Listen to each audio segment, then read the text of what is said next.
From the Newsroom at news.com.au.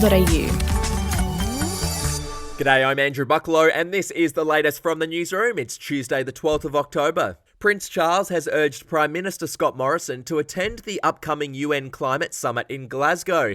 The heir to the throne was shocked when he was told during a BBC interview that Mr Morrison might skip the event. Scott Morrison, the Australian PM, isn't even certain that he could make it to the meeting in Glasgow? Is that what he says, is he? He did say, yeah. He said he's spent enough time in quarantine. I mean, what would you say to world leaders about why they should come to Glasgow? Well, that's what I'm trying to say all the time. And the point being that this is a last chance saloon. The summit aims to secure new commitments to reduce carbon emissions to prevent runaway global warming. To travel news, a new airline is getting ready to launch in Australia next year. It'll be called Bonza and will be a low-budget carrier with fares expected to be 30 to 40% below that of its competitors.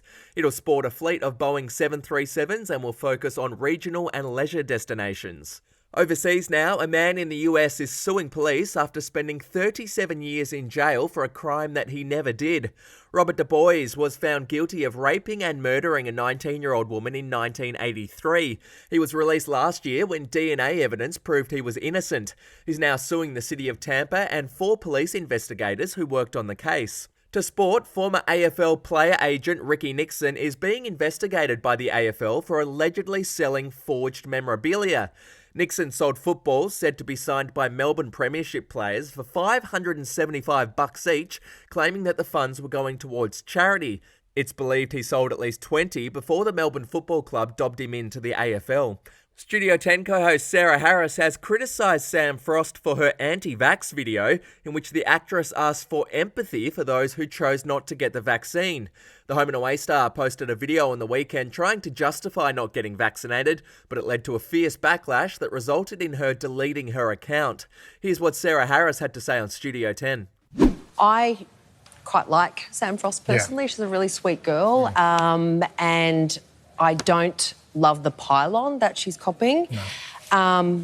But I think it was pretty misguided perhaps for her to put this out there, particularly when so many people have lost livelihoods, family members. The whole idea there are many reasons not to get vaccinated. No, there's one, a medical exemption. And in other TV news, the bailiff on Judge Judy says he was confused and dismayed when he found out that he wasn't going to be a part of Judy Shineland's new show. Judge Judy will end this season with Miss Shineland set to start a new show on IMDb TV called Judy Justice. Now, the bailiff, who worked alongside Judge Judy for 25 years, was told that he was too expensive for the new show, but claims he was never given the opportunity to accept a lower salary. Well, that's just not fair. And just a reminder, if you'd like to go beyond the headlines into the big issues, you can check out our new YouTube channel called The Newsroom Explains. That's it for this episode. We'll be back with another update soon. Your update from news.com.au.